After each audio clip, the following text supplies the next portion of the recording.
देखिए, दो चीजों के बीच में हमें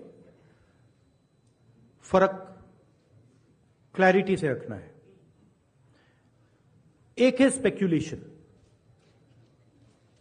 स्पेक्यूलेशन कोई कह सकता है कि भैया मशीन में कोई प्रॉब्लम है, कोई दूसरी बातें कह सकती है, और दूसरा है फैक्ट। मैंने यहां स्पेक्यूलेशन नहीं रखा है, मैंने यहां फैक्ट रखा है। फैक्ट नंबर 1, हिमाचल जितने वोटर्स ऐड हुए हैं, कंस्टिट्युएंसीज में जहां ऐड हुए हैं वहां हमारा वोट एक है, बीजेपी का वोट बड़ा है। ऐड बीजेपी के कंस्टिट्युएंसीज में बीजेपी को जहां बीजेपी जीती है वहां ऐड हुए हैं। और फाइनल फैक्ट, महाराष्ट्र से पॉपुलेशन से ज्यादा इलेक्शन कमीशन कह रहा है कि वोटर्स है। These are not speculations, these are facts, and this is not our data, this is election commission data, these are election commission numbers. अब हम कह रहे हैं कि अनोमली तो फैक्चुअल अनोमली है, और अगर आप चाहेंगे मैं आपको लिस्ट दे दूंगा और कंस्टिट्युएंसीज जहां ये हो रहा है, जहां क्लियरली वोट ऐड हुए, हमारे अलायंस की वही वोट है, एडिशनल वोट से बीजेपी जीत रही है। 90+% strike rate. What is the exact strike rate? 90% strike rate. Okay? These are facts.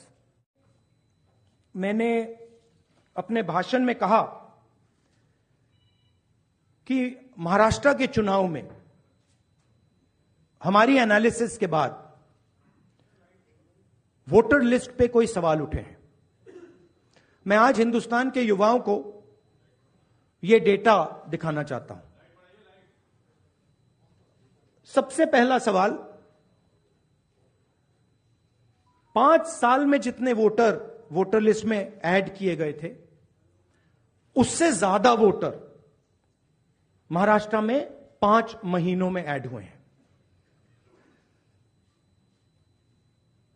32 lakh voters Vidhan Sabha 2019 and 2024 के बीच में। 39 लाख वोटर्स, मतलब हिमाचल का जो पॉपुलेशन है वो ऐड कर दिया लोकसभा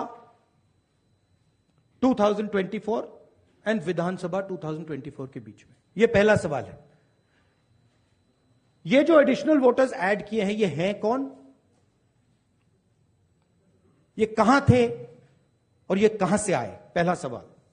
दूसरा सवाल, बहुत महत्वपूर्ण सवाल, महाराष्ट्र का पॉपुलेशन सरकार के मुताबिक, महाराष्ट्र का अडल्ट पॉपुलेशन सरकार के मुताबिक 9.54 करोड़। महाराष्ट्र का adult population 9.54 crore. Election commission के मुताबिक महाराष्ट्र में 9.7 करोड़ वोटर्स हैं। इसका मतलब इलेक्शन कमीशन कह रहा है, देश की जनता को कह रहा है, देश के युवाओं को कह रहा है कि महाराष्ट्र में एडल्ट पॉपुलेशन से ज्यादा वोटर्स हैं।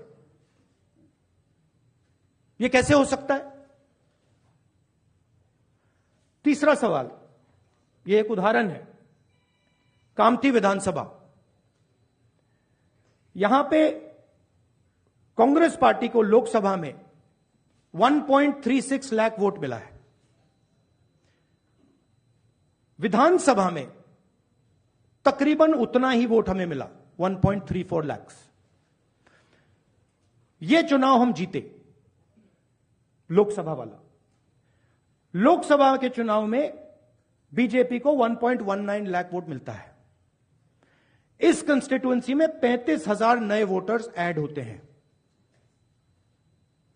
और वो 35,000 के 35,000 वोटर सीधे बीजेपी के खाते में जाते हैं और बीजेपी चुनाव जीतती है। यह एक उदाहरण है, ऐसे महाराष्ट्र में अनेक उदाहरण हैं।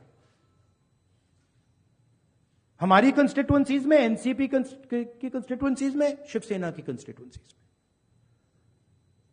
हमारा वोट महाराष्ट्र में कम नहीं हुआ है, बीजेपी का वोट ज्यादा हुआ है। ये वोटर्स कहां ऐड हुए हैं?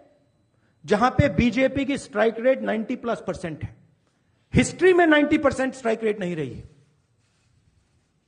तो यह मैं देश की जनता को कहना चाहता था।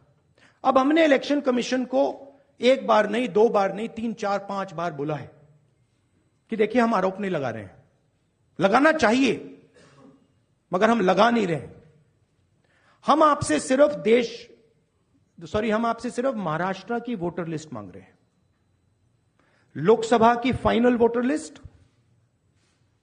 Name, address, photograph. विधानसभा की final voter list, name, address, photograph. आप ये लिस्ट हमें नहीं दे रहे हो। ट्रांसपेरेंसी लाना आपका काम है। तीनों राजनीतिक पार्टियां, विपक्ष की पार्टियां महाराष्ट्र की, पब्लिकली आपसे सवाल पूछ रही हैं।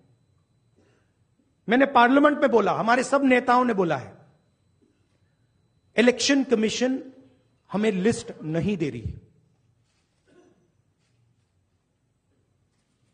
उनकी जिम्मेदारी बनती है कि जल्दी से जल्दी लोकसभा, विधानसभा महाराष्ट्र की लिस्ट वो NCP, Shivsena and Congress party को पकड़ा दें, क्योंकि हम इस मामले को आगे ले जाना चाहते हैं।